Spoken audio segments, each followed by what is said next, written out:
자, 오늘 말씀은 히브리서 4장입니다. 여러분들 좀 능숙하게 또 외우시기도 하는 분들이 있을 건데, 히브리서 4장 12절부터 16절까지 말씀을 나누겠습니다.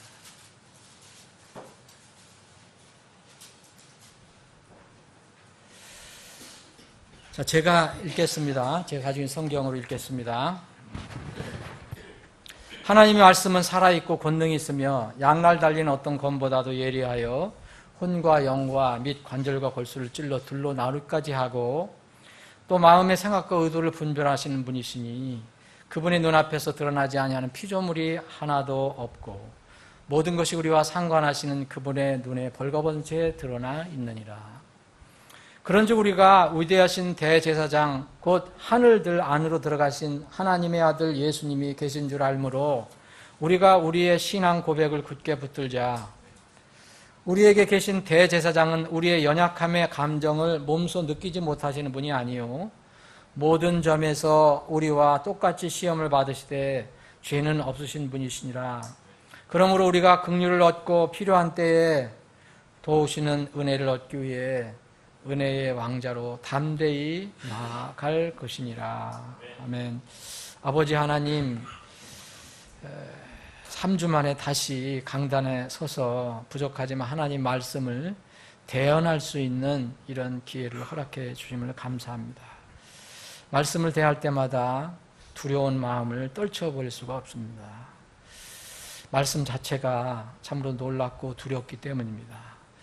오늘도 주신 말씀을 겸허한 마음으로 받기를 원합니다. 우리 각자 사랑하는 지체들 안에 내적 계시는 성령께서 역사하셔서 우둔한 인간이 대언의 말씀이지만, 대언하는 말씀이지만 그 말씀이 그 가슴 속에서 살아있는 생명의 양식으로 바뀌어질 수 있도록 주님께서 인도하시고 역사해 주시옵소서.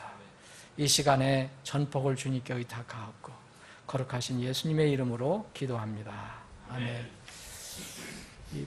집사님, 이제 바람을 조금 이렇게 위로 좀 안 오게, 이쪽으로 안 오게 좀 했으면 좋겠네요.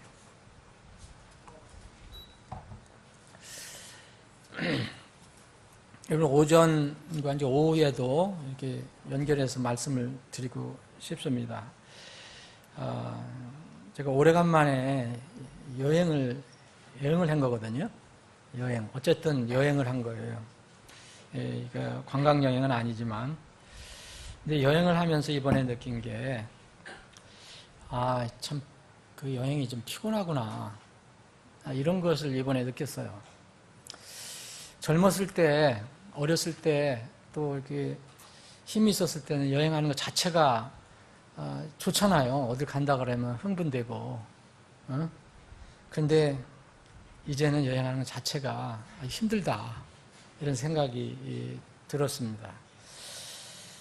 특히 여러분, 그 비행기 여행 여러분들 해보신 분 알겠지만 정말 피곤하고 불편합니다. 이게 뭐죠? 그게 비진석이나 1등석에 안 탄 이상 거기 타도 피곤하지만 이거 3등석에 이코노미석에 타고 가면 이게 힘들어요. 더군다나 여기 중간에 딱 끼면은 화장실 갈 때도 힘들고 여러 가지 힘들어요. 다른 사람 다 일으켜 세워야 되고. 이 정말 비행기 여행이 피곤하고 불편한데, 이 비행기표를 구입할 때서부터 비행기표 구입하면 공항에 2-3시간 미리 나가에 앉아 있어야 되죠. 또 티켓 확인하고 그 짐을 붙이는 수속을 하고, 그러면 또 보안 검사대를 통과해야 되고, 출입국 검사대, 또 여권 보여주는데 그걸 통과해야 되고, 또 들어가서 한참 기다렸다가 또 보딩을 하고 비행기를 타면, 그것은 끝나는 게 아니라 이륙할 때 귀가 아프고, 전에는 몰랐는데 이륙하는데 왜 귀가 이렇게 아프고 먹먹하고 잘 안 들리는지, 여러분들 그런 분들 있죠. 또 좁은 의자에서 한 10시간 이상 웅크리고 가야 하고, 그것도 이제 낮과 밤을 바꿔서 가면 더 큰 문제입니다. 여기서 밑으로 호주를 가면은, 예를 들어서 호주를 가면 길게 가도 시차가 없어서 그런 문제가 없어요. 한 2시간 정도 차이가 있죠, 호주는? 그런데 이거 완전히 태평양을 건너거나 대서양을 건너거나 이렇게 하면 이건 문제예요. 이건 낮과 밤을 막 빠른 속도로다가 비행기 속도로 바꿔가는 거니까, 왜냐하면 잠 문제가 생기죠. 잠 때문에 이 문제가 생깁니다. 정말 젊었을 때는 느끼지 못한 것들을 점점 이제 이렇게 느끼게 되는데, 이번에도 시차 때문에 좀 애를 먹었어요. 도착한 날 밤에 도착했다가 그 이튿날 저녁에서부터 이렇게 집회를 하는데, 이렇게 정말 이렇게 멍멍한 상태에서 했어요. 하루는. 그래서 하나님 은혜로 이렇게, 그렇다고 해서 제가 이렇게 졸면서 한 건 아닙니다. 힘있게 했습니다. 근데 시차 때문에 애를 먹었어요. 근데 제가 한 번 갔다가 온 게 아니라, 거기서 이제 커네틱스를 가려면 상당한 거리기 때문에, 또 뉴욕 갔다가 또 뉴욕에서 또 거기를 그 차를 빌려가고 올라가고 운전해서 갔다가 또 와서 또 다른 데를 또 가고 그럴 때 이런 여러 가지 이제 공항을 이용하게 됐는데, 인천공항을 시작을 해서 여러 번의 공항 보안 검색대를 통과하게 됐습니다. 여러분 아시죠? 그때 말씀이 떠올랐어요. 이게 제 직업이 그래서 그런지 그런 게 자꾸 생각이 나는 거예요.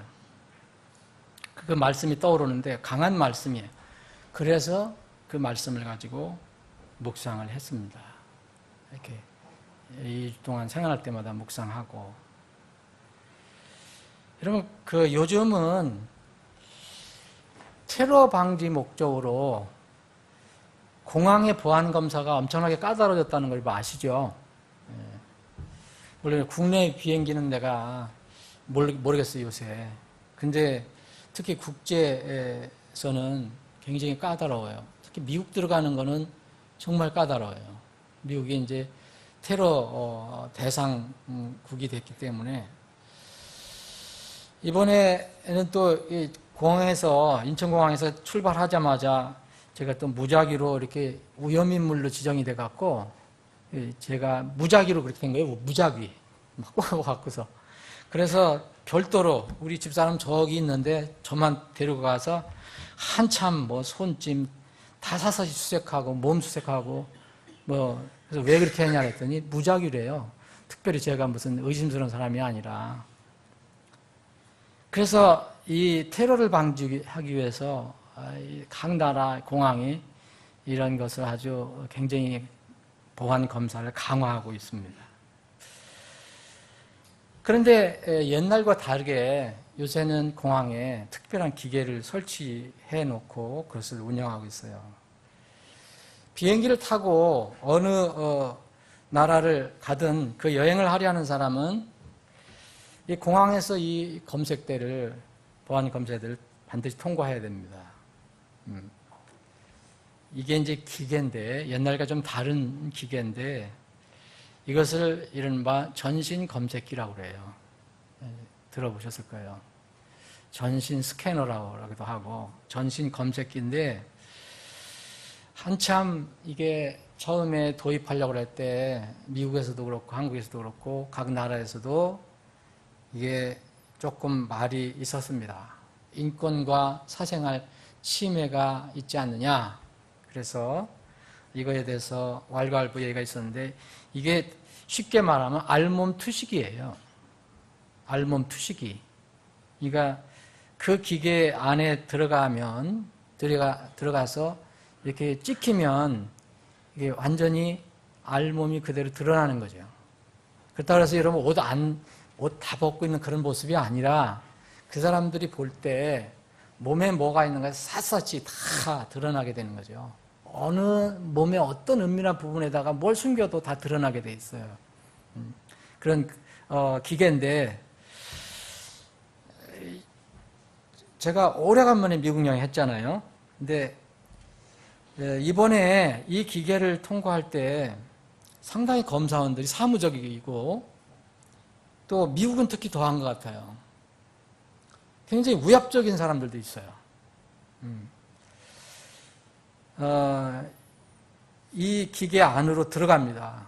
이렇게 들어가면은 두 손을 들으라고 그래요. 두 손을 이렇게 들어야 됩니다. 두 손을 들고 사진이 찍혀요. 이제. 근데 나온 뒤에도 또 검사관이 hands up 그래요. 손을 들으라는 거예요.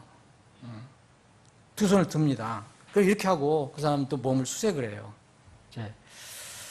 그래서 이게 소위 이제 이 사생활 침해다, 인권 문제다 이렇게 말이 많았던 소위 알몸 투시 기계예요. 근데 기분이 나빠도 이 알몸 투시기를 통과하기 거부하면 비행기를 탈 수가 없어요. 지금 제도상. 원하는 나라에 들어갈 수가 없어요. 저는 이것을 이렇게 할 때마다 검색대에서 이걸 통과할 때마다 요새는 또 맨발, 신발도 다 벗어요. 신발도 다 벗어요. 구두를 그냥 신고 못 들어가게 하더라고요. 우리가 앞으로 이게 맞이하게 될 미래의 한 모형을 생각해 봤습니다. 여러분, 공항의 전신 검색기보다 더 완벽한 검색 기계가 하늘에 설치되어 있어요. 저는 그 하늘에 기계가 있는지 없는지는 제가 말할 수 없어요. 그런데 그 검사되는 사람이 공항 검색할 때 그 기계 앞에 들어가서 두 손을 들고 찍힐 필요도 없고요. 또 통과한 사람 다시 검사원이 우압적인 그런 사무적인 태도로 두 손을 들으라고 하고 몸을 수색할 필요도 없어요. 또 그 검색기는 전기와 컴퓨터 프로그램으로 그렇게 움직일 필요도 없어요. 이것은 하늘에 있는, 제가 말하는 것은 제가 이름을 단다면 하늘에 있는 무형 검색기예요. 그것은 바로 말씀 검색기입니다. 오늘 여러분들과 제가 함께 나눌 말씀은 이것을 많이 떠올리게 해요. 제가 공항 검색대에서 이 생각을 해봤어요. 여러분, 그 말씀 투시기, 말씀 검색기의 위력은 이 미국에서 가장 성능이 좋다는 그런 기계와 비교할 수가 없습니다. 공항 검색기는 몸을 투시해서 몸이나 몸 안에, 그리고 또 어떻게 은밀한 부분에, 또 옷 안에 숨긴 것을 사사시 뒤쳐내요. 전에 있는 것은 이게 쇠 같은 것만, 이렇게 물질 그런 것만 잡았는데, 이번에는 그거 이제 다른 그 테러 범들이 쇠를 사용하지 않고 플라스틱이나 나무나 뭐 이런 것을 가지고 또 이제 폭탄을 만들기 때문에, 그래서 개발된 게 이거라고 하거든요. 이거는 금속만 탐지하는 게 아니라 하여튼 몸 안에 붙어 있는 게 뭔가 그건 다 조사하는 거예요. 샅샅이 조사하는 거죠. 다 드러내는 거죠. 그런데 아무리 그렇게 하더라도 하나 밝혀낼 수 없는 게 있어요. 그 사람의 마음은 몰라요. 그 사람의 마음은 절대 탐지해낼 수가 없습니다.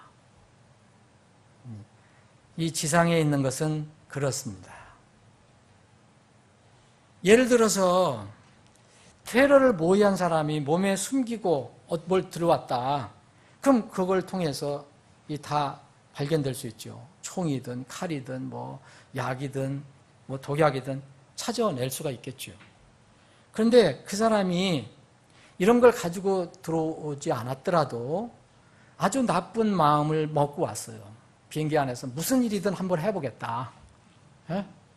내가 무기는 여기서 걸리니까 못 가져오더라도 내가 무슨 일이든지 하여튼 이 비행기에서 한번 일을 해보겠다. 그런 마음을 가지고 온 사람은 찾아낼 수가 없어요. 왜냐하면 그것은 그 공안 검색기는 마음까지 찾아낼 수 없기 때문에 그렇습니다. 이런 사람들이 가끔가다 있잖아요. 비행기에서 그런 마음을 먹고 올라와서 막 행패 부리고 막 문제를 일으키고 그러는 사람도 있어요. 그리고 사실은 테러를 크게 이렇게 폭약을 터뜨리지 않더라도 자기가 마음 먹으면 가지고 있는 건 뭘 가지고서도 이렇게 또 만들 수도 있고 그래서 문제를 또 일으킬 수가 있거든요. 근데 마음이 그거 있는지 없는지를 어떻게 알아요? 모르는 거죠. 10명 사람이 도둑 1명 막을 수 없다는 말이 있잖아요. 사람의 방법, 사람이 만들어낸 기술, 그리고 아무리 첨단적인 그런 기계라고 해도 사람의 마음과 마음의 생각과 의도는 절대 탐색해낼 수가 없습니다. 그런데 이 하늘에 있는 말씀 검색기는 겉모습뿐만 아니라 드러난 행위뿐만 아니라 사람이 전혀 알 수 없는 마음의 생각과 의도까지 샅샅이 정확히 밝혀냅니다. 마음의 동기와 의도까지도 하나님은 밝혀내시고 심판하신다는 거예요. 그래서 하나님은 전능하신 분이라고 우리가 말할 수가 있습니다. 오늘 본문 말씀에 12절 13절 하나님 말씀은 살아있다 그랬어요. 하나님의 말씀은 살아있고 권능이 있으며 권능이 있다는 것은 영어는 파워풀이에요. 그냥 파워가 있는 게 아니라 아주 파워가 가득 찼어요. 전능이 있으며 양날 달리는 어떤 검보다도 예리해서 자 여러분 칼이 대개 한 면만 있잖아요. 근데 양날 달렸단 말이에요. 그러니까 어느 쪽을 쳐도 이것은 칼이 효용이 있는 거예요.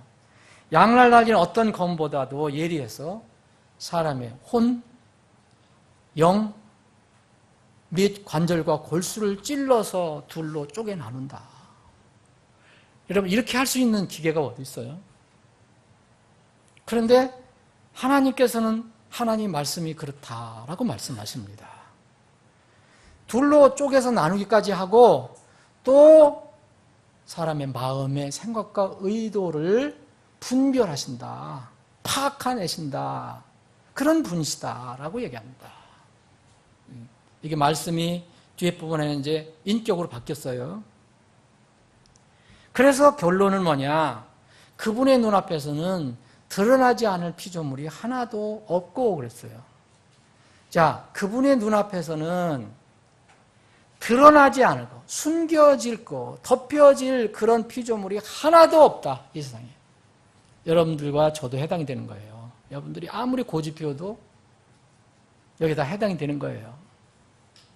그 앞에서 서게 될 때 그 피조물 중에 하나예요.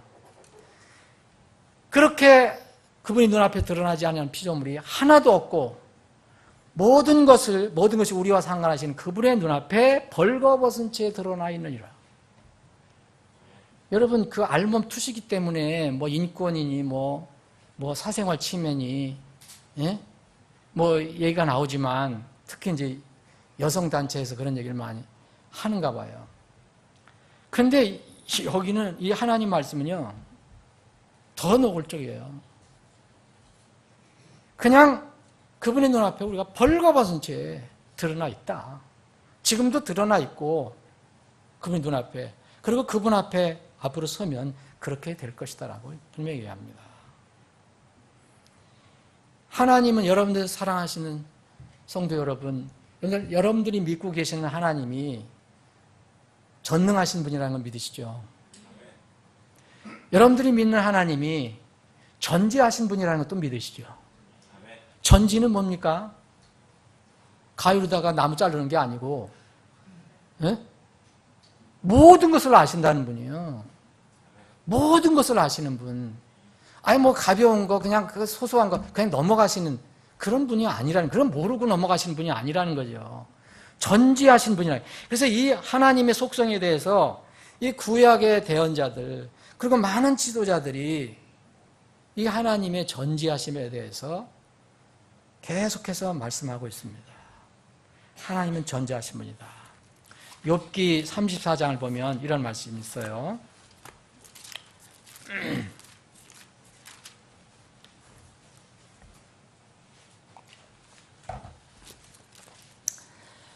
21절 보면 그분께서 자신의 눈을 사람의 길들 위에 두시고 그가 가는 것을 다 보시나니 불법을 행하는 자들이 숨을 만한 어둠이나 사망에 그늘이 없느니라. 없어요. 시편 33편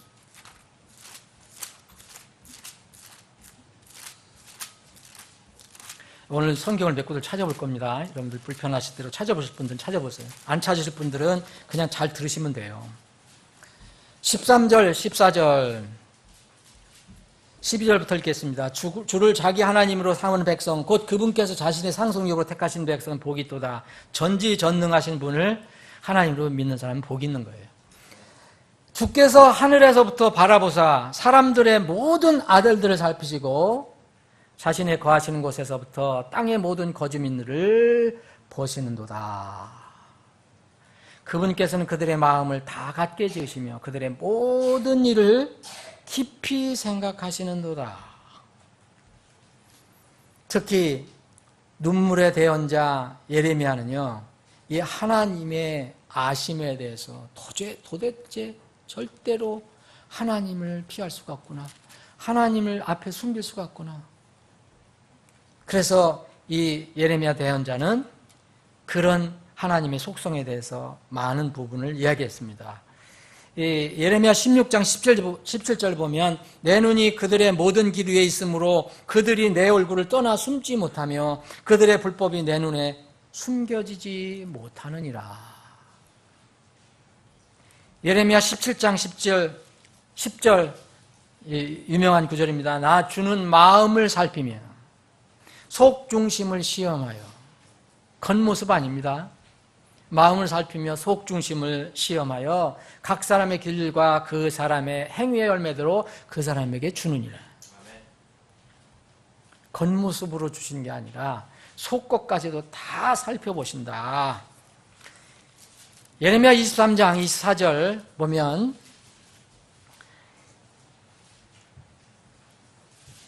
주가 말하노라 어느 누가 내가 보지 못하도록 자신을 은밀한 곳에 숨길 수 있느냐. 주가 말하노라 내가 하늘과 땅을 가득 채우지 아니하느냐. 하나님이 육신의 몸을 입고 오신 예수 그리스도 임마누엘 예수님께서도 사람들은 나사렛 동네의 목수의 아들이라고 얘기했지만 그분은 하나님이셨어요. 전지전능하신 하나님. 이분은 그래서 그 전지전능하심을 드러내셨거든요. 그래서 사람들이 깜짝깜짝 놀라게 됐죠. 왜 놀랍니까? 하나님이라고 믿으면 안 놀라는데 이 목수의 아들이 어떻게 저걸 아냐. 그렇게 생각했기 때문에 놀란 거죠. 나다니엘이라는 사람이 있었어요. 예수님이 이 사람을 부르시기 전에 이제 먼저 다른 그 빌립이라는 이 전도자가 가서 나는 이런 분을 만났다. 대언자가 예언한 이런 분을 만났다. 그랬더니 나다니엘이 비웃습니다. 무슨 나사렛에서 무슨 용한 것이 좋은 것이 나오냐. 그랬더니 그 말씀을 이제 다 아시고 예수님께서 나다니엘에게 접근해서 말씀하셔요. 내가 저기 이 전에 나무 밑에 있는 거, 이 나무 밑에 있었을 때 내가 봤다. 너 마음은 그런데 참 정직한 사람이다. 예? 이 나다나에게 갑자기 이렇게 말씀을 하셨어요. 그랬더니 이 무시했던 나다나엘이 어떻게 그것을 아셨을까? 내가 거기에 있었던 것을 어떻게 알았을까?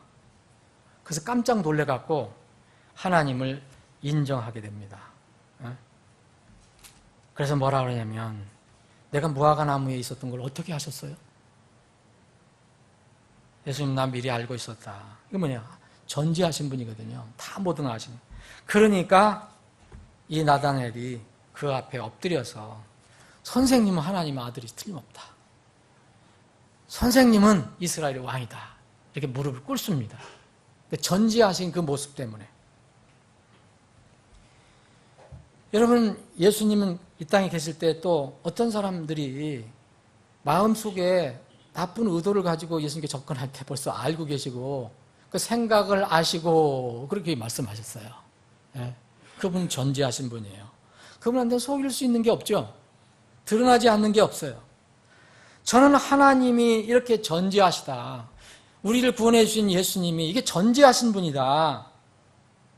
우리의 마음의 생각과 의도까지 정확하게 분별하시고 그것에 따라서 앞으로 판단하시고 심판하실 것이란 이 사실이 저는 기쁘기도 하고 두렵기도 합니다. 왜 기쁜지 아십니까?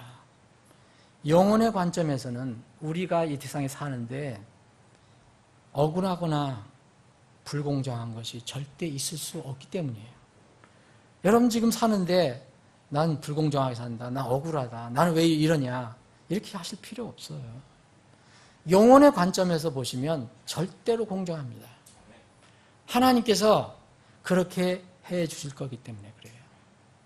아니, 마음의 생각과 의도를 분별하시고 그대로 정확하게 판단하고 보상해 주시고 심판하시는 분인데 여러분들 억울한 게 뭐가 있겠어요? 이 땅에 혹시 지금 사는 동안에 있을 수 있어도 영혼의 관점에서는 없어요. 영혼의 관점에서는. 그런 면에선 우리가 믿는, 내가 믿는 하나님이 이런 분이시라는 거 정말 기뻐요. 저는. 그런데 동시에 두려운 게 있어요. 그분 앞에서는 속일 수가 없어요. 숨길 수가 없는 거예요. 덮을 것이 없이 모든 것이 벌거벗은 채 드러날 수밖에 없어요. 그렇기 때문에 두려운 거예요. 공항에 알몸 투식이 그러면 기분 나쁜 게 아니에요. 그건 사실 아무것도 아니죠. 하나님 앞에 우리 주님 앞에 설 때 어떨까? 정치권에서는 뭐 청문회를 한다, 뭐 국회에 한다 보면 여러분 그 사람들이 하는 건데 그 사람 속마음을 어떻게 알아요, 여러분? 모르잖아요. 그대로 마음에 정직하게 드러나면 좋지만 얼마든지 마음에 다른 생각을 가지고도 입으로는 얼마든지 얘기할 수 있거든요. 그건 해봐야 그거 다 못 찾아냅니다. 또 이번 이런 법원에서 재판할 때가 있잖아요. 피고와 원고 또 검사가 이제 원고가 돼서 그 피고에 대해서 수사 결과를 얘기하고 또 소추도 하고 또 이걸 반대해서 이제 변호사가 이 변호도 하고 하는. 마지막에 누가 판결합니까? 검사는 판결권이 없어요. 변호사도 판결권이 없어요. 누가 판결합니까? 판사가 하는 거죠. 근데 재판장이 판결하는 거예요. 근데 여러분 이 세상의 어느 재판장도 그 사람의 마음의 생각과 의도를 감안해서 판결하는 사람이 있어요? 없습니다. 혹시 눈물을 흘리는 거 이거 감안해서 판단할 수 있지만 그 사람의 진정한 속마음과 생각과 의도는 전혀 밝혀낼 수가 없어요. 불가능한 겁니다. 아니 몸이 하는 언행도 그 죄도 그 불법도 제대로 그 판시를 못하는데 그래서 세상에는 억울한 재판이 많은 거 아니에요. 억울한 재판이 많습니다. 그리고 재판관의 성향에 따라 틀려요. 똑같은 케이스를 어떤 진보적인 성향을 가지고 있는 재판관은 이렇게 판단하고 또 보수적인 재판관은 또 이렇게 판단한 거예요. 똑같은 사안을. 인간 사회에서는 어쩔 수 없는 한계로 우리가 받아들여야 되지만 여러분 이러한 모든 것들은 우리가 주님 앞에 설 때를 암시해 주는 거라고 저는 생각합니다. 영원한 재판장은 사람이 아니에요. 주님입니다. 주님. 그래서 저는 그러한 주님을 나의 구주, 하나님으로 믿고 있다는 것이 기쁘기도 하며 동시에 두렵기도 한 겁니다. 그것은 변명이 있을 수 없잖아요. 이 세상 모든 사람들은 누구나 다 이렇게 어떤 면으로 보면 하나님의 말씀 검색기 앞에 설 때가 있어요. 불신자에 대한 심판은 분명하게 엄하게 이루어질 것입니다. 구원자 예수 그리스도의 복음을 믿지 않는 사람들, 거절한 사람들, 고집 피운 사람들, 한 번 주어진 인생의 여행이 끝나면 말씀 투시기 앞에 서야 돼요. 말씀 검색기 앞에 서야 돼요. 그건 컴퓨터 프로그램으로 하지 않는 거예요. 그건 하나님의 입에서 나온 말씀으로 운영되는, 움직이는 검색기예요. 여기에서 벌거벗은 채 심판을 받을 것입니다. 이게 요한계시록 20장 뒷부분에 나와 있어요. 모든 행위가 드러난다 그랬어요. 물론 그 행위는 하나님은 내 그 동기까지 아시니까 아주 샅샅이 다 드러나게 됩니다. 여러분 구원받지 못해서 지옥 심판을 받는 사람들도요, 나중에 행위를 다 드러내게 되어 있어요. 그냥 소위 하면 도매금으로 넘어가는 게 아닙니다. 구원받지 않은 사람들도 각자의 자기가 이 땅에서 살았던 모든 것들을 다 드러내게 되어 있어요. 그래서 지옥은 등급이 있다고 말하지 않습니까? 그러면 신자는 심판이 없냐? 여러분들과 저와 같은 구원받은 신자들은 이렇게 심판이 없냐? 심판이 있지요. 그것이 이제 그리스도의 심판석에 서서 받는 심판이라는 걸 알 겁니다. 여러분, 복음을 듣고 예수 그리스도를 믿고 구원받은 사람들도 이 세상의 여행이 끝날 때, 오후에는 이 세상 여행에 대해서 좀 말씀드릴 겁니다. 이 세상 여행이 끝날 때 산채로 휴거되어 주님 앞에 설 때나 아니면 육체가 죽은 후에 주님 앞에 설 때나 어떤 경우든지 한 번은 반드시 주님 앞에서 그 말씀의 검색기 앞에서 찍혀야 합니다. 근데 성경은 이것을 우리가 스스로 고백한다고 그랬어요. 스스로 고백해서 부족한 것 또 주님께서 다 말씀하시겠죠. 이것을 성경은 우리 몸으로 이 땅에서 몸 안에서 행한 것을 그때 이실직고 하리라 라고 얘기합니다. 여러분 성경을 말씀을 믿는 거, 하나님 말씀 믿는 거는 여러분 취사 선택하면 안 돼요. 여러분들이 이건 내가 생각하는 거하고 좀 다른데 내가 선호가 아니야? 그래서 그런 걸 무시하거나 가볍게 보면 안 됩니다. 그 말씀은 여전히 그대로 정확한 하나님의 살아있는 말씀이에요.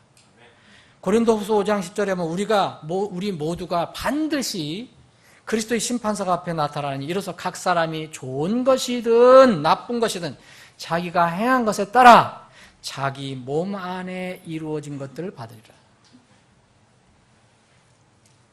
그리스도의 심판석은 행위를 심판받는 겁니다. 구원받고 난 뒤에. 내 하나님은 마음의 동기까지 아시니까 마음이 어떤 생각을 가지고 있고 행하고 믿는지 알기 때문에 정확하게 하실 수 있는 거예요. 저는 이런 고린도후서 5장 10절 같은 이 신자에 대한 심판, 이 말씀을 앞으로 얼마나 더 해야 할지 잘 모르겠어요. 근데 여러분들이 듣든 여러분들이 안 듣든 여러분들이 원하든 안 원하든 제가 목회자로 있는 한, 제가 설교자로 있는 한은 계속 선포할 겁니다. 저는 이번 여행을 통해서 그런 두려운 마음이 들었어요. 제가 무엇을 하면서 설교자를 목회를 하는 건가? 저는 절대로 하나님을 두려워하는 마음으로 주님을 생각하고서 해야 된다는 생각을 다시 한번 해봤어요. 여러분 이런 말씀 여러분 듣기 싫어하는 분들이 분명히 있을 거예요. 그런데 그럼에도 불구하고 저는 계속 선포할 겁니다. 여러분들에게 이 땅에서 축복받는 거, 저는 그런 거, 이 노하우 없어요. 그런 거 있으면 다른 데 가서 드시면 돼요. 저는 하나님 말씀을 있는 대로 선포할 겁니다. 여러분들의 고집 타협 안 할 거예요. 그때에도 거기에 분명히 우리가 주님 앞에 설 때, 그때에도 거기에 분명히 무형의 말씀 검색기가 있을 겁니다. 분명히 형태가 없어요. 근데 분명히 말씀 검색기가 있어요. 나의 일과 행위뿐 아니라 그 동기와 의도를 정확하게 평가하고 심판할 것입니다. 만약 그 일과 행위가 내가 이 땅에서 구원받은 후에 주님과의 관계에서 그분을 위해서 한 일과 행위가, 그리고 교회를 위해서, 복음을 위해서, 형제 자매를 위해서 한 그런 행위가 그리스도의 반석 위에 세워진 것이 그때 나무로 드러나거나 건초로 드러나거나 집으로 드러나면 말씀의 검색기에서 나오는 것, 말씀에 의해서 다 타버려서 사라질 것입니다. 오직 예수 그리스도 위에 정직하게 세운 것들은 말씀의 불이 시험할 때 타지 않고 그대로 남아서 금이나 은이나 보석으로 드러날 것입니다. 고린도 전서 3장에 바로 이 놀라운 계시를 우리에게 주신 겁니다. 여기에는 그리스도의 심판석이라는 말을, 그 용어는 없지만 바로 그때를 얘기하고 있어요. 고린도전 3장 10절에 보면 내가 주신 하나님의 은혜에 따라 내가 지혜로운 주 건축자로서 기초를 놓았고 다른 사람이 그 위에 세우되 저마다 어떻게 그 위에 세울지 주의할지니라. 아무도 이미 놓은 기초 위에 능히 다른 기초를 놓을 수 없나니 이 기초는 곧 예수 그리스도시니라. 만일 어떤 사람이 이 기초 위에 금이나 은이나 보석이나 나무나 건초나 집을 세우면 각 사람의 일이 드러날 터인데 그날이 그것을 밝히 드러내리니 이는 그것이 불에 의해 드러나고 그 불이 각 사람의 일이 어떤 종류인지 시험할 것이기 때문이라. 어떤 사람이 그 기초 위에 세운 일이 남아있으면 그는 보상을 받고 어떤 사람의 일이 불타면 그는 보상의 손실을 당하리라. 그러나 그 자신은 구원을 받되 불에 의해 받는 것 같이 받으리라. 나는 여러분들, 우리 사랑하는 지체 여러분들 한 분도 빠짐없이 여러분들이 구원받아 거듭난 이후 살면서 주님 만날 때까지의 그런 삶이 그대로 주님 앞에서 그대로 금과 은과 보석으로 남기를 바랍니다. 나무와 건초와 집이 되지 않기를 바랍니다. 이것은 인간적인 생각으로 마음의 의도와 다르게 하는 것들, 하나님 말씀과 상관없이 하는 것들, 자기의 어떤 육신의 자랑이나 드러냄이나 또 뭔가 다른 어떤 것을 위해 자기 육신의 생각을 위해서 하는 것들은 다 지금은 그럴듯하게 있는 것 같이 보이지만 다 타버려 사라져 버릴 것입니다. 지금은 모릅니다. 그러나 그때 말씀에 투시기 앞에 섰을 때, 검색기 앞에 섰을 때는 그대로 드러나게 될 것입니다. 사랑하는 여러분, 여기에서 우리에게 삶의 지혜가 있어요. 우리는 딱 한 번 주어진 인생을 삽니다. 두 번도 못 삽니다. 그러면 이 인생을 어떻게 살아야 될 것이냐? 여기 영적인 지혜가 있어요. 우리가 누구든지 하나님의 말씀 검색기 앞에 서는 것을 피할 수 없다면 어떻게 해야 될 것인가? 전 세 가지를 한번 생각해 봅니다. 첫째로 인생을 정직하게 살아야 합니다. 정직입니다, 정직. 우리는 완전하지 않아요. 누구나 잘못하고 실수도 할 수 있어요.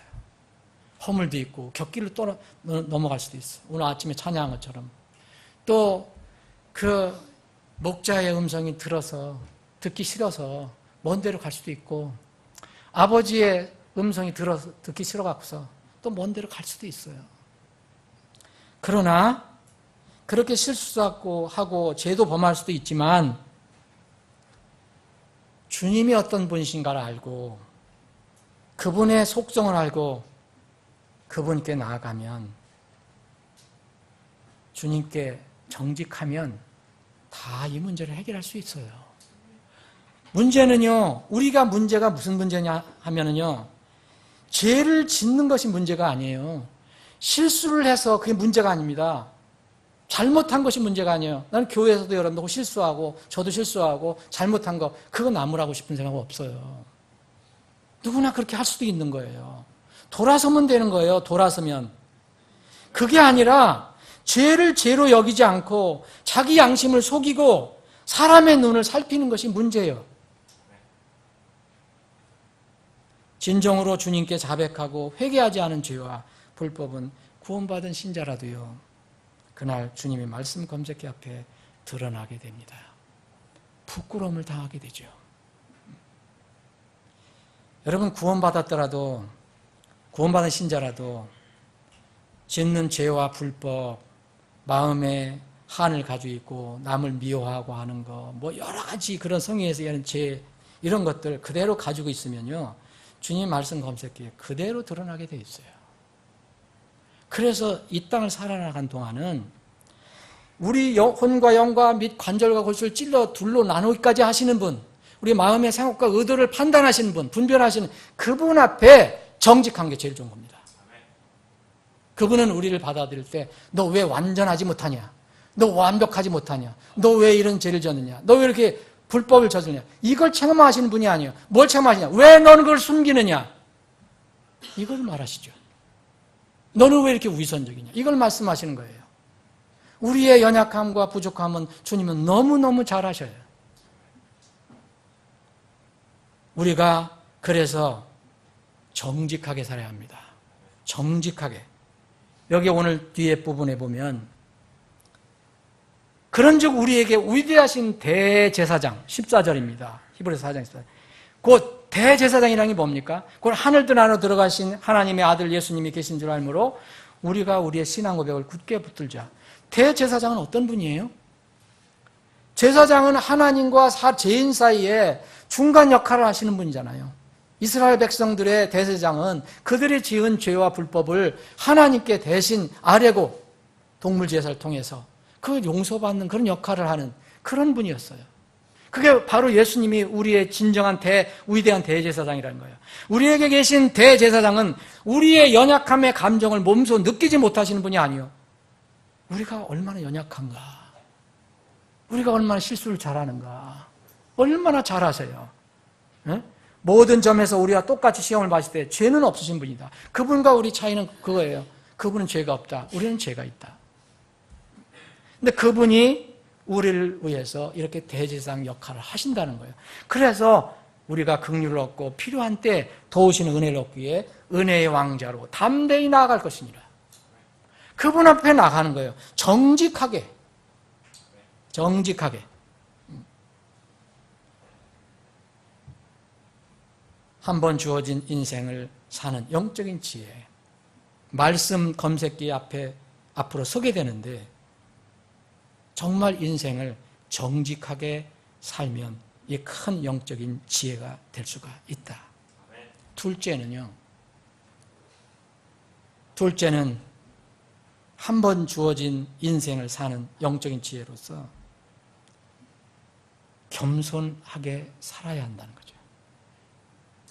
정직, 겸손입니다. 여러분, 하나님께 정직하면요, 겸손할 수가 있어요. 여러분, 정직하지 않으면 절대 겸손이 나올 수가 없어요. 가식이 나오거든요. 정직하지 않으면. 뭘 숨기거나 덮거나 이렇게 하면 자꾸 딴 생각과 다른 것들이 나오는 거거든요. 그래서 하나님께 정직하면 내가 겸손해질 수 있습니다. 여러분, 겸손해지려고 먼저 생각하지 마세요. 하나님께 정말 정직하겠다. 그러면 겸손해질 수밖에 없어요. 그분 앞에 두려운 마음 때문에. 또 겸손하면요, 어떤 사람이 정말 겸손하다. 그럼 그 사람은 정직한 사람이에요. 근데 겸손한 모양으로 보이는데 정직하지 않고 속이는 사람 있잖아요. 이거는 겸손한 게 아닙니다, 여러분. 정직하면요, 교만 자체가 불가능해요. 어떻게 하나님 앞에 정직한데 내가 교만해질 수 있습니까? 이 전지전능하신 하나님 앞에 내가 겸손하면은 절대로 교만해질 수가 없다. 겸손하게 되면, 겸손하게 이 땅을 살아가면요, 때가 되면 겸손한 자를 높여주십니다. 때가 언젠지 그 각자에 다를 수 있지만 최소한도 그 때는 공통적으로 이 세상이 끝날 때 그렇게 해줄 거예요. 최소한도. 베드로전서 5장에 이런 말씀이 있어요. 5장 5절에 젊은 사람들아 너희도 이와 같이 장로에게 복종하고 참으로 다 서로에게 복종하며 겸손으로 옷 입으라. 하나님께서 교만한 자는 물리치시고 겸손한 자에게는 은혜를 주시느니라. 그러므로 하나님의 강한 손 아래서, 손 밑에서 스스로 겸손하라. 그리하면 정하신 때에 그분께서 너희를 높이시리라. 여러분, 내가 아무리 높여봐야 아무 의미가 없어요. 세상 사람들은 그렇게 하거든요. 근데 주님께서 우리를 높여주셔야 돼요. 자, 정직하게 살아야 합니다. 두 번째, 겸손하게 살아야 합니다. 마지막으로는요, 신실하게 살아야 합니다. 신실은요, 말 그대로 영어로 말하면 믿음이 가득 찬이란 뜻이에요. faithful. 그러니까 어떤 믿음을 가지고 있다. 그럼 그 믿음대로 살아가는 거예요. 그게 신실이에요. 그냥 무턱대로 막 착하고 열심히 내는 게 얘기하는 게 아니에요. 성경에서 신실은요, 믿음과 반드시 연결이 되죠. 그 신실은, 이러한 신실은 정직과 겸손 후에 세워져야 합니다. 정직과 겸손 후에 세워지지 않는 신실은 아까와 같이 위선이 됩니다. 사랑하는 여러분, 지역교회 전임 사역자는 영적 감독이라는 거 여러분들 아시죠? 제가 자신을 제가 높이려고 하는 게 아니에요.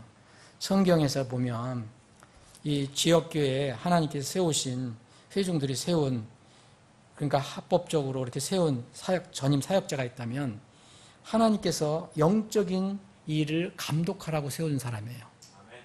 여기에 보면 이런 게 있어요. 고린도전서 5장에 보면 너희 가운데 있는 장로들이 권면하노니 나 역시 장로요. 이 베드로를 얘기하는 거, 베드로 스스로 얘기하는 거거든요. 그리스도의 고난의 증인이요 또한 앞으로 나타날 영광에 참여할 자니라. 2절입니다. 베드로전서 5장 2절. 너희 가운데 있는 하나님의 양떼를 먹이고 감독하되. 그렇죠? 감독하되. 먹이고 감독하되. 억지로 하지 말고 자진해서 하며 더러운 이익을 위해 하지 말고 오직 준비된 마음으로 하며 하나님의 상속 백성 위에 군림하지 말고 오직 양떼에게 본이 되라. 이제 목회자도 이게 장이 아닙니다. 목자장 따로 있고요. 감독하도 감독장이 아니에요. 감독장은 누굽니까? 예수님입니다. 목회장은 누굽니까? 목자장은 바로 예수님입니다. 그래서 그리하면 목자장께서 나타나실 때 너희가 사라지지 아니하는 영광의 관을 받으리라 그랬어요.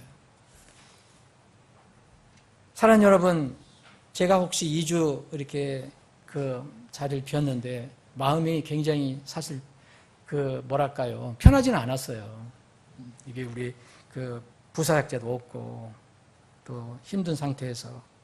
그런데 하나님께서 그렇게 결정해 주신 것으로 믿고 그냥 감사하게 다녀왔습니다. 두 개 교회 또 한 개 교회는 또 개인적으로 사적으로 방문한 그 교회 참 좋았어요. 그리고 집회 인도한 그 교회도 제가 많은 것을 또 배우고 또 그분들도 많은 격려를 받았다라고 도전을 받았다고 하시고 그래서 서로 좋았습니다.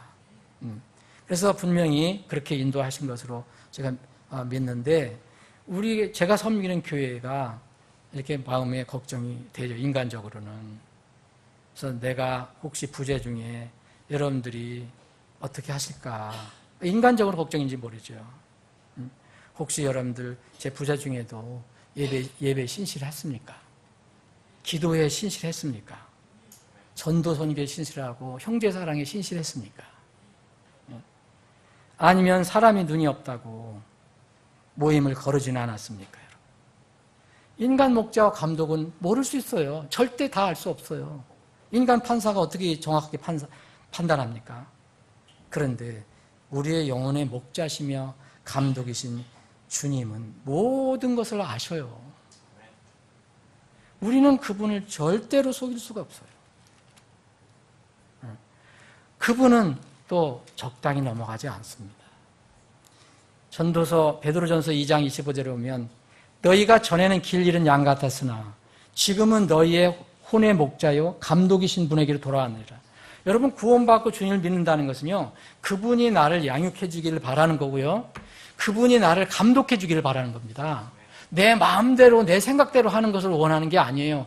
구원받은 사람은 내가 그분으로부터 양육을 받고 또 그분의 지시와 감독과 보살핌을 받는 게 감독이라 했잖아요. 우리가 이 혼의 목자요 감독이신 그분께로 돌아왔다 그걸 얘기하는 거예요.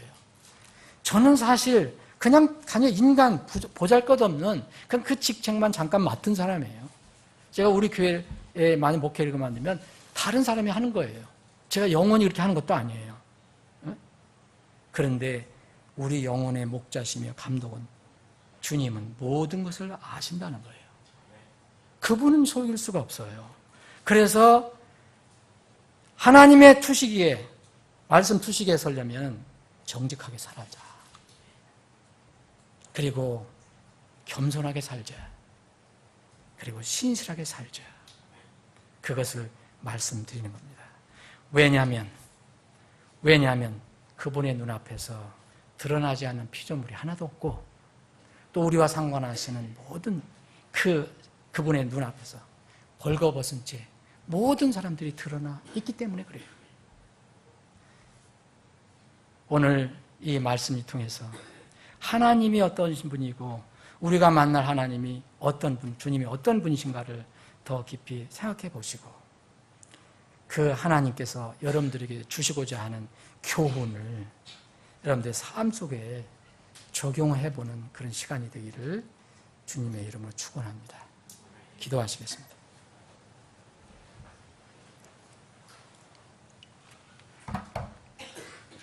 잠시 기도하는 시간 갖겠습니다.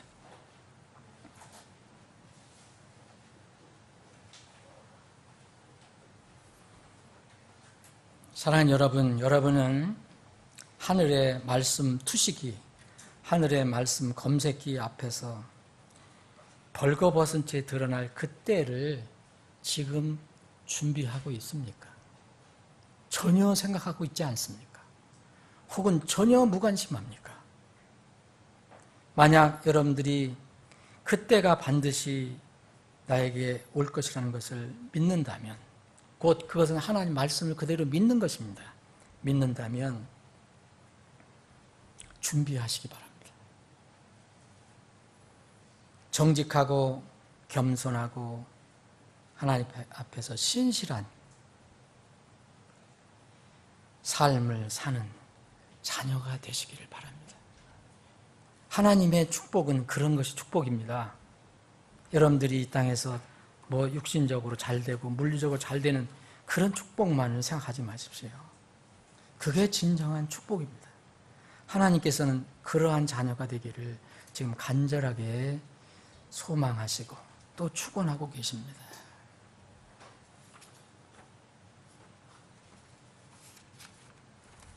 여러분 각자 기도하는 시간 되시면 좋겠습니다. 아버지 하나님, 말씀을 읽고 묵상하고 그 말씀을 들을 때마다 말씀이 얼마나 엄미하고 두려운 것인지 저희들이 시간이 갈수록 절감하게 됩니다. 물론 말씀을 통해서 큰 약속, 놀라운 소망, 영원한 그 미래의 하나님의 소망에 관해서 들을 때, 그리고 그것을 우리가 붙잡을 때 말할 수 없는 기쁨과 감사가 있지만 동시에 어미하신 하나님, 그 말씀 앞에 서야 한다는 것을 생각할 때 두려운 마음이 드는 것을 피할 수가 없습니다. 주님, 우리에게 말씀을 주신 것에 대해서 다시 한번 감사드립니다. 그 어떤 것보다도, 이 세상의 그 어떤 것보다도 하나님의 거룩한 말씀, 보존된 말씀을 우리에게 주신 것에 대해서 감사를 드리고 찬양을 드립니다.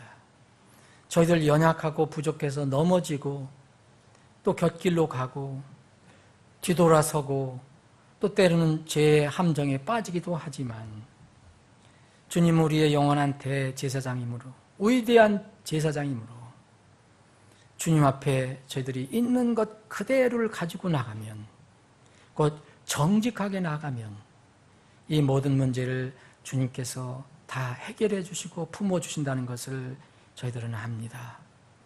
그렇게 우리가 정직하게 날마다 주님 앞에 나가는 삶을 살게 해주시고 이 땅에서 하나님 앞과 사람들 앞에서 겸손하며 또 정직과 겸손 위에 이 땅에서 주어진 짧은 인생, 믿음이 가득 찬 믿음대로 사는 신실한 삶을 살다가 주님께서 부르실 때 아니면 나팔 소리 날 때 그 앞에 주님 앞에 말씀에 검색대 앞에 서서 기쁘게 주님을 배울 수 있도록 인도해 주옵소서.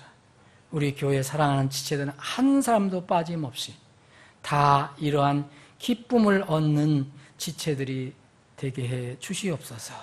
거룩하신 예수님의 이름으로 기도합나이다. 아멘.